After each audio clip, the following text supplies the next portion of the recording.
Hello, and welcome to IS&T's webinar series covering topics in imaging, science, and technology.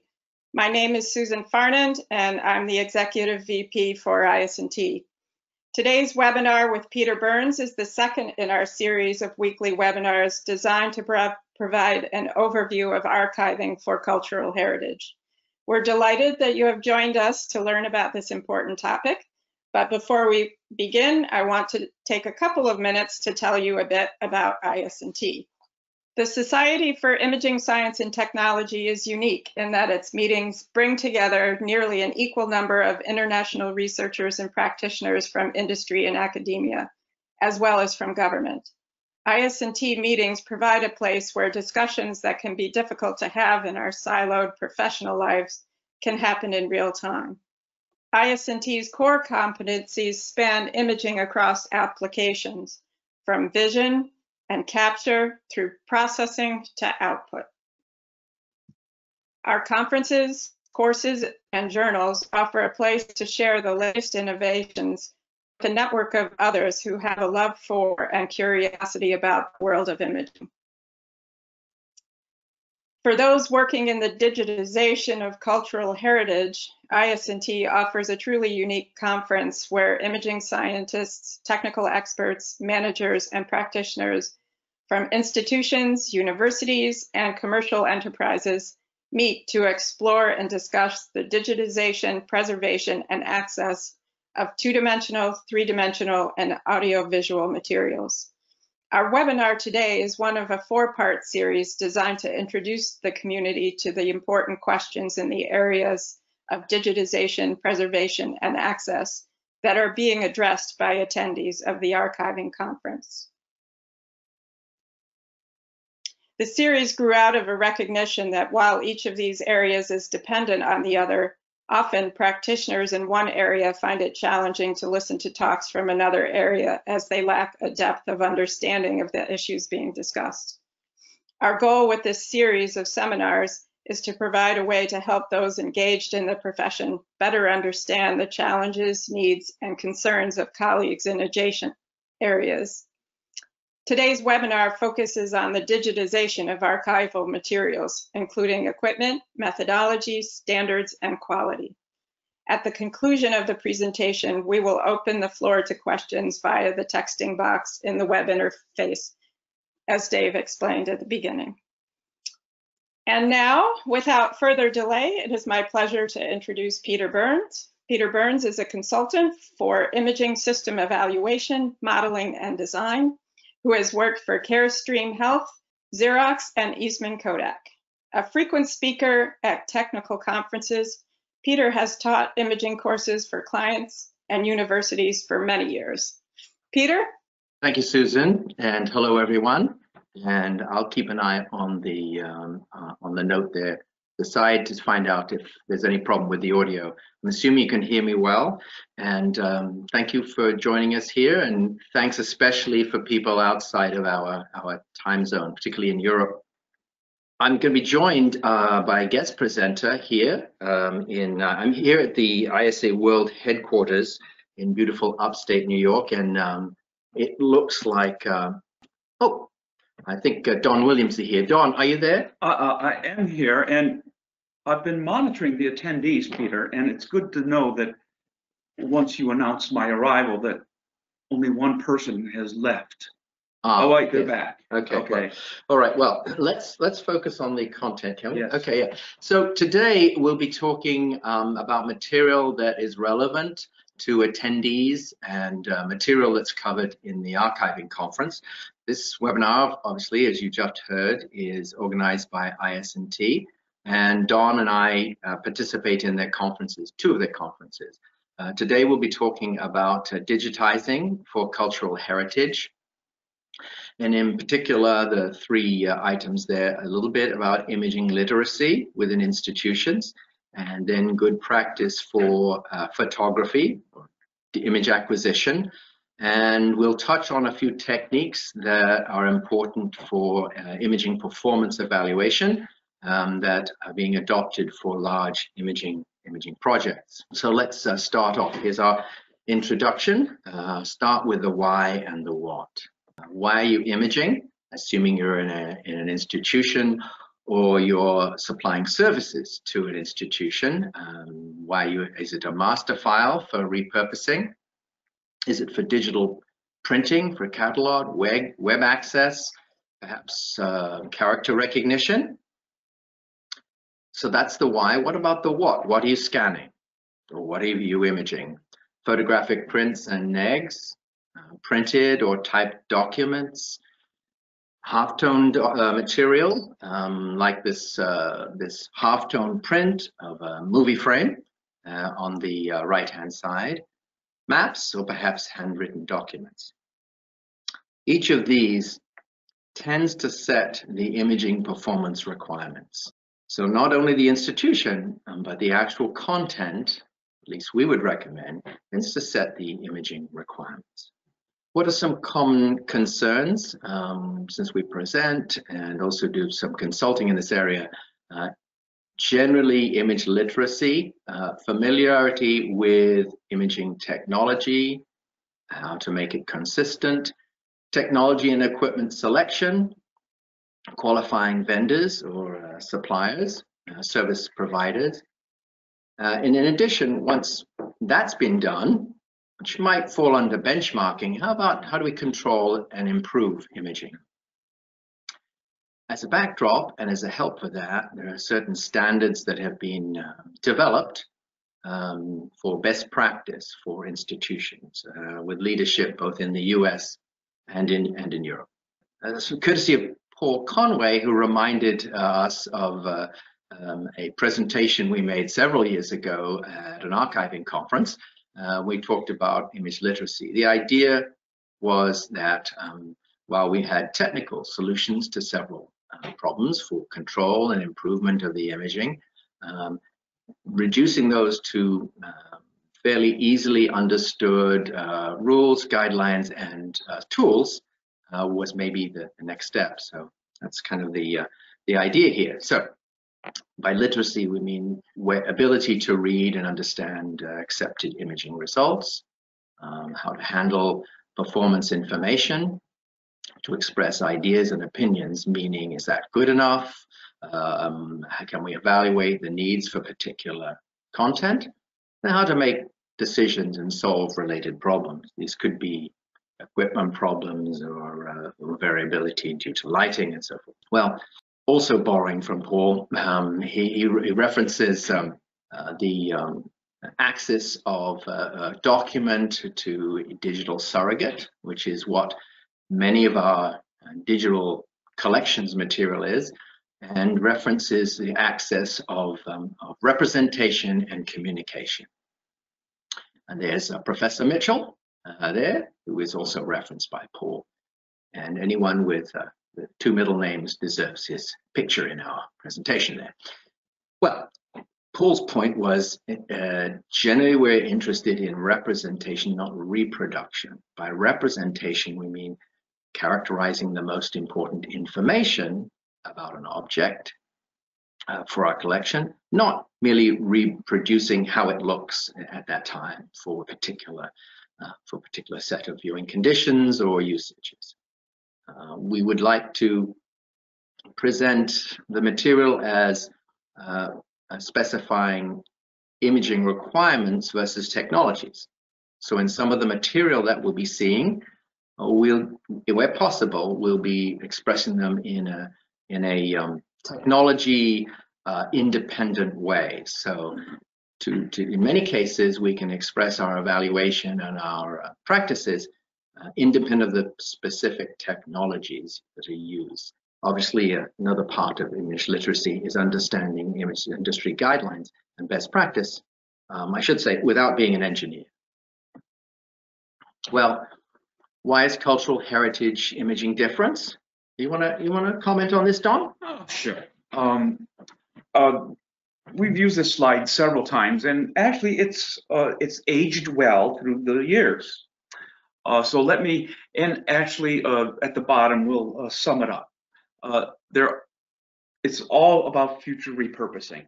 And it's we often get this question about raw images or how to save things. Well, we always say don't lose any information that you consider valuable.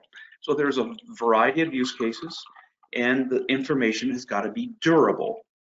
What do we mean by durability? We say, well, it's resilient to changes. Not that you can't make changes, but that it's you can make changes without much loss of the information or utility. It's, as we say, it's information critical. Now, I often use this term to distinguish between images and just pretty pictures. So when we say information critical, that implies that we are referring everything, the numbers, the measurements, back to the original input. We're not focusing necessarily on how good they look on the screen. It's how well they are captured, referred back to the input. Some of you might know this as input referred, output referred. We focus on input referred imaging in this case. There's a lot of science and research, especially any of those of you who are familiar with conservators. There's a heavy weighting on that. And finally, the high volume and high speed. Think manufacturing, or as somebody pointed out to me, we've sort of gone, the Service Bureau owner mentioned this to me. He said, oh, we're well beyond the benchmarking. We know we can benchmark things well. This is all about industrialization, right? Where this is very high volume, and that you've got to maintain the consistency of quality throughout the entire process. So this assumes and demands some quality assurance thinking around digitization for cultural heritage. I'll turn it over to you, Peter. Very good. Okay. Some of you might recognize Professor Howard Besser, and that was taken actually in Latvia when we were at the archiving conference when it was held there. His enthusiasm was somewhat infectious, and you can see he was really interested in that movie conversion equipment there. Well, what's an image and how does one characterize it? We can think of it as a two-dimensional map of light intensities or exposure at a detector, and these variations can occur over short distances. But never short. Can they see? Can you see the pointer there? Anyway, this is a cross section, and these are the values, the digital values, and the variations as we go across here can be over short distances. That would be high frequencies or details, and lower frequencies over a longer distance, and that's sort of the shading that we might see in any of the images, perhaps due to lighting, as in this case. When it comes to imaging performance measures or metrics, generally we've borrowed in our cultural heritage community to some extent from science and engineering, where design of imaging systems and matching of subsystem requirements is based on specific performance metrics. Once these have been captured, of course, the images ceases to be light intensities, but it's perhaps a cliche to say it's then numbers. But that's the case. However, if done correctly, as you can appreciate, these numbers have a connection with the optical scene that is projected through the lens.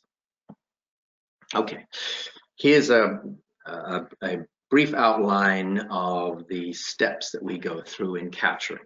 Now, this is perhaps obvious to many of us, but it happens simultaneously, of course, virtually simultaneously, where we have an object, a light source, image forming optics, sensor, and the initial processing to deliver our digital file. Each of these can improve or be well matched or perhaps degrade the final transfer of information from object to digital file. Well, in order to understand the performance and control the performance of the imaging system, we have an advantage in the cultural heritage over, say, consumer imaging, because we often control the actual image capture conditions, the lighting, the geometry, and so forth. So we have the opportunity, as you can see here, to introduce a reference object, call that a test chart or a test target. And here's an example. This one is designed to go next to the object of interest, and it has colored patches of importance. It has some other structures. The point being that if this is a known object, meaning the important characteristics are known, then we can compare that with that section of the digital image and evaluate the performance of the capture of this target directly. By inference, if we understand that, we also get information about how the object itself, the real reason we're capturing, of course, is captured.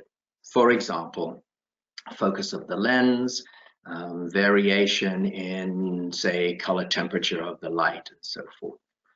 This has some limitations because it is only in one part of the imaging field, but this is the basis of a lot of the evaluation of imaging systems for cultural heritage institutions.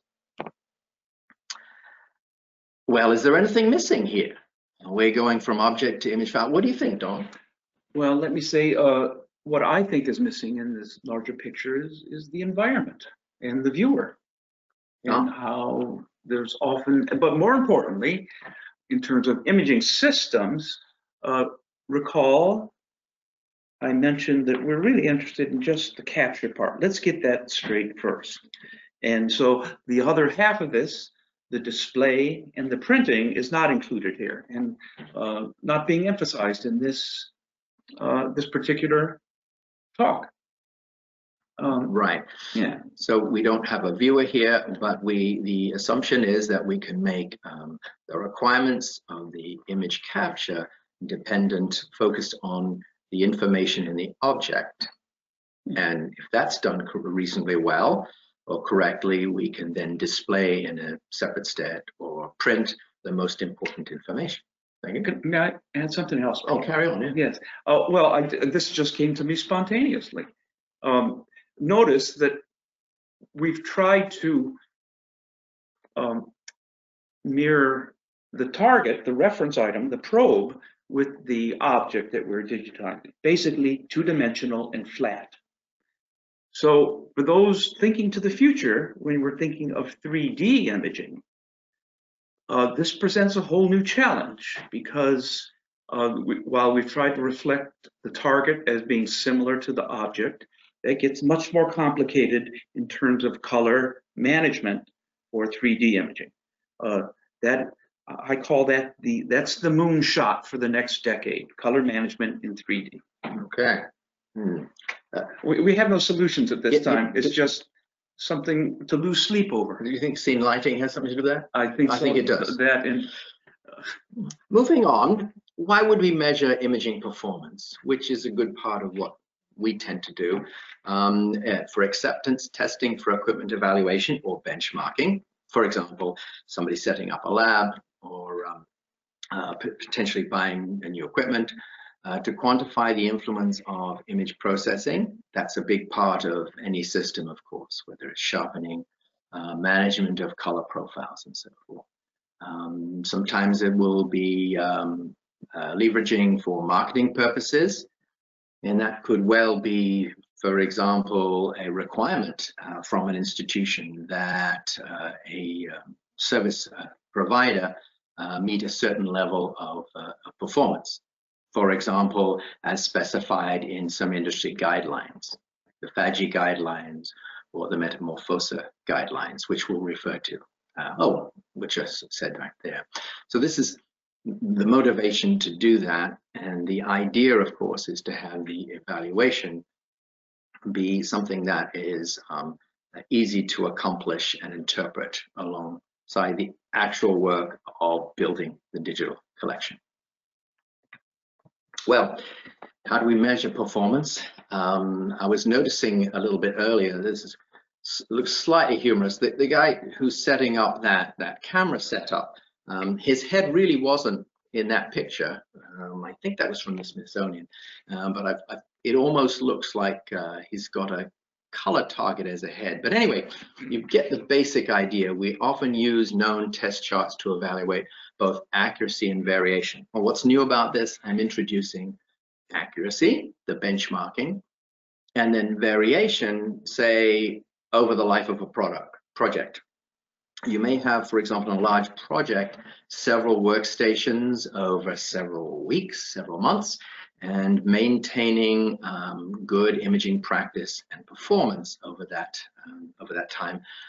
It may sound boring, but it's pretty important. So think of that as like a quality assurance for image acquisition. Well, I'll let Don talk about object surrogates. To paraphrase an American humorist, Don never met a digital target he didn't like. Don, do you have any comments on? Well, okay, I'll just use a canonical phrase associated with standards, and that is the wonderful thing about targets is that there are so many to choose from. Right. So here's a good selection of them. They all have different purposes. Some are perhaps less comprehensive than others, but sometimes that's all you need. So for instance, let's look at the Kodak grayscale, or maybe the substitute for that these days is the Munsell linear grayscale. If you're interested, as a good start, the color cats always say, if you keep all those neutrals neutral, that's the 85% rule of good color management, is to maintain equal count values for each of those patches. Once you have that, then you can start managing the colors themselves. And so I'm not going to be parochial about any particular target. I think all of these are good. What we do always encourage you to do and think about is that aside from the resolution features, is if you continue to do high-end work, you should have some measurements of these. These targets do have variability, and I've been caught on that myself. So we've taken a whole new focus on that in our work. We now measure all targets. Okay, so they may be damaged or they may be fading. Yes, or yeah, they just Mother Nature. Yes. Okay. Moving on, clearly having these sort of digital targets involved in the image capture, you see here's an example of the same type of target captured as an original safety master. The idea, of course, it's pretty straightforward in terms of the finished derivative image for posting or printing or what have you, is obviously with that cropped out. However, the information that is available through that test target clearly can be used for deriving subsequent derivative images. What about standards and guidelines? This is also a topic that is of current interest and covered both in presentations and short courses at the archiving conference. Essentially, standards, roughly speaking, tell you how to make evaluations. Industry guidelines then set up largely levels required or suggested for different types of material acquisition. The two main ones we'll talk about currently would be the FAGI, the US government guidelines, organized primarily through the Library of Congress, and Metamorphosa through the National Library of the Netherlands. These tend to reference ISO standards that have been developed for digital capture and so forth. So those are two things that all of the subsequent material I'm going to be talking about now will be relevant for that. So a good way to think of it, although I'm not going to, or we are not going to focus on the FAGI or Metamorphosa guidelines, many of the measures that are included will be as we're discussing. So I have 4 examples here of the use of test targets and their evaluation. Here's an example, and I don't remember was this NARA? I think it was National Archives of the U.S., right? And here was some imaging, and if we did not have that test target there, we wouldn't have a reference white, for example, and the tone transfer, or the OECF plot here would be absent. And what we see here when we look at the image of the test target, in fact, that so-called white here is not white, and so there's a good chance what we're seeing is a color shift in the illumination. So that's a fairly straightforward and easy interpretation of that. Here's an example of the OECF, and we have an image captured with approximately gamma 1. So this would be the digital values approximately proportional to the exposure on the camera, and that might be reasonable. Here's from a London bridge in London, the London Eye, but that's a gamma 1. Now, in normally captured image would have a gamma for viewing on a display such as the one that everybody's using now, and in fact we can measure that. So this is the more normally lit scene. Both of those might be acceptable, but clearly the more accurate one is the second one. It was not at dusk, and so fairly straightforward way of doing that. Now, in fairness, this is an outside shot and not taken in for cultural heritage at with a copy stand, but you get the idea of maintaining that information gives us an interpretation of the digital values with respect to the input scene or the object. Well, color and color reproduction is it's a big subject, so I'll let Don focus just on the evaluation of color capture. What we've done here, those colored squares along the bottom represent facsimiles of the actual color squares in that original target that we showed. I don't know how to get back there. Not sure whether. Okay. I don't know. Cosmic rays. And so these are the delta E. This is a delta E graph for each of those individual patches. And the way we measure these with Metamorphosa and FAGI are we take the average of all those delta E's, the color errors, the color encoding errors, let me say. So this is all referred to the input. So that's the average line. And so you'll see that if we report those numbers at the top. So the upper limit for testing acceptance, let's say, is 5. And you'll see that line, that blue line. And then at about 2.4, you'll see the actual measure. So you see that the average delta E here was 2.4. Yeah, so it's below the criteria required, or it is acceptable for the criteria selected. What we've also shown here are for each of those lollipop graphs, we see a black and a red dot. Those are meant to be diagnostic in the sense of, so what's contributing to these errors? Is it that we're under or overexposed, or is it due to the color itself? So the red ones are just meant to indicate what we call the delta E AB. Those errors associated with just the chromatic or the colored portions as opposed to the grayscales. So you'll see that, so for instance, if you look at number 7, you'll see about there's an error there of about, I don't know, 3.5. And about half of that error is due to the fact that the color itself is off and not the fact that it's too bright or too dark. So that's how we assign proportions to these. I'll leave it at that. Okay, very good. Here's a diagram showing how automated color capture measurement is done.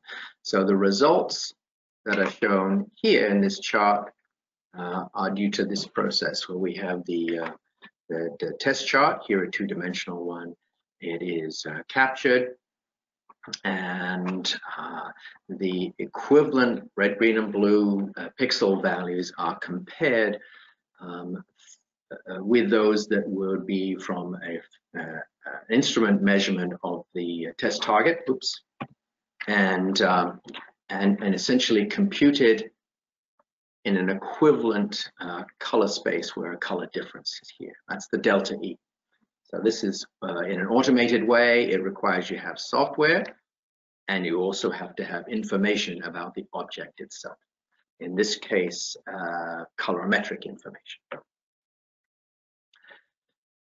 Here's a way to display color differences from ideal. Any comments here?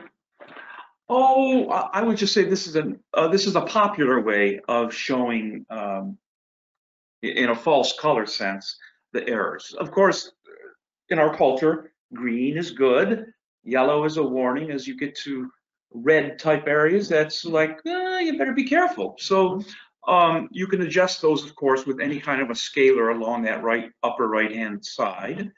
And this gives you a really good way of instantly determining, is there more green here? We see some orange ones in there. You say, okay, getting pretty high. And then there's one that's off the scale. So this allows you to, one, see where the errors are at, and two, if those errors, those colors, are associated with your content. So we always say, you're smart folks.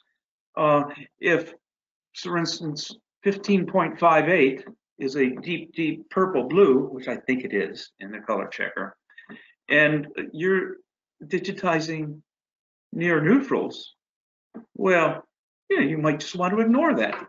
These are, so we're trying to say, be reasonable. Use your sensibilities. Right. Yeah. Enough said. It just occurred to me about half the audience are probably saying, I didn't sign up for all those numbers, and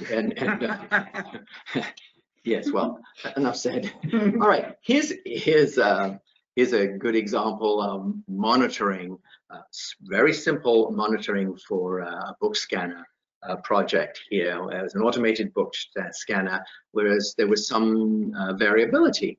And instead of looking at all of the colors and analyzing what Don did, and what was the institution? Yeah.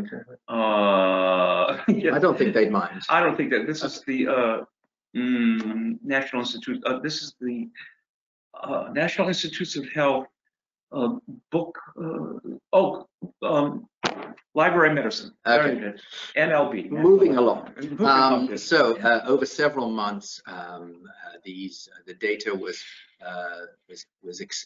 extracted for just 3 of these near neutral black and white or grayscale patches here, and you can see that it was fairly easy to identify a periodic deviation here.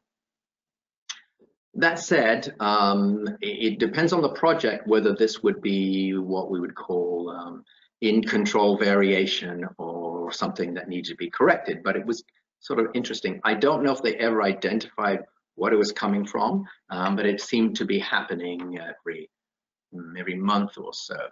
It occurred, yes, every month, in the middle of the week, in the central 2 weeks of the month. Okay. So the only thing we could suspect is maybe they were doing some power conditioning at the time. Maybe. All right. The fourth example here is resolution, the capture of detail, and this probably could be the details of this could be another talk. But essentially, I guess the catchphrase would don't confuse pixels for resolution. In digital imaging, there are two factors that dictate the level of detail captured. The quantity would be the number of pixels, or pixels per inch, pixel per centimeter, for example, in the object. And then there's the spatial frequency response, how well the detail is resolved. And the ISO for several years has had a camera resolution and a scanner resolution standard, which we refer to. Here's a good example of that point from the Hubble Space Telescope. When it was launched and put into operation, there's a bit of a problem with essentially resolving the details. We can see it was a problem, I believe, with the lens and mirror optical aberration here. Apparently, there was an on-site retrofit, and lo and behold, it works. 3 years later, notice in these two same number of pixels, the detector was not changed. Simply it was improved. So that's a good example where same number of pixels, better. We would call it better image resolution. And in terms of a little more detail on that, the MTF, which is an optical engineering measure, is a well-known measure of how image detail is captured and maintained. What good is it? Analyzing the influence of imaging components, for example, the detector, filter, lens, perhaps atmosphere, all sorts of things on the capture of image detail, and if this is viewed and displayed, the perception of sharpness, of course. How's it measured? Well, it can be measured many ways. The one that we'll focus on here is that one based on edge analysis, but it's also in the standard using sine waves and in some cases square waves and noise field. But essentially, the slanted edge analysis can be applied to all sorts of images. Last week, I had a look at what was posted by NASA as the highest resolution image of Mars. And in looking at that, I was interested in the number of pixels that was advertised, so I downloaded the full resolution. It took a while, but I noticed that they had on the equipment what was essentially a test target. Since they have some edges here, I performed the analysis that is a part of the digital camera standard. It is a part of the FAGI guidelines and also Metamorphosa. And so what we have is an example of that. What we would observe here is that it's fairly well constructed. This is a composite image, and probably not too much image sharpening has been applied. So, and not bad color, little color misregistration. So anyway, that's an example of how that can be done. Let's see what we got here. In summary, well, Don, why don't you summarize for us? Don? Well, this is the first time I've seen this, Peter. So well, it's great though. It is helpful to develop an imaging literacy. I think when we first made this presentation, this was about, I don't know, 6 years ago. Actually 10, but 10. Okay. Okay. We've come a long way. I claim if everybody knows what an SFR is, and before this they hadn't, we've accomplished more than we've ever thought we could. Let's not get too carried away. Sure. Yes. Yeah, okay. Setting requirements. I am quite happy with the progress we've made on imaging literacy over the years, and how it can apply and how it shouldn't apply. Imaging guidelines standards help with the best practice. I know it sounds like a off-the-cuff remark, but we emphasize that these are guidelines and treat them as such. Don't treat, as Jean-Luc Picard would say, No laws are absolute. Does he say that? He does say that. Okay. Yes, Okay. you can Google on that, and there'll be little videos of him Okay. saying that. Yes, and but there are exceptions. They all have their limitations. There are always exceptions, but we're saying reduce the variability. I think in our class we give sometime, Peter, we often say within limits that precision trumps accuracy. Is that if you're more precise from day to day to day over your workflow, that's more likely to be important than the accuracy. You can often go back and nudge digits. That's why we have digital imaging, because it allows us to do that. And here's where those changes can make: inter frame, inter image, frame to frame, lens aberrations. And any of you who've done raw imaging, you know you can do corrections through lens aberration correction software. It's all done. So for instance, in Adobe RAW, you can do that. So that's the beauty of digital. So, and number 4, that's for you, Peter. Right. Yes. Well, ISNT's archiving conference covers many of these topics. And so wrapping up here, we do have some resources that we'll include in this for some standards, metrics, and so forth. And I think largely that's the end of our presentation. I will go one more, and this is a little bit of information about our webinar series. This is the second of 4, as was mentioned before. So with that, I think we can probably throw it back to Dave, and if there are any questions that you'd like us to attempt, we're happy to do that.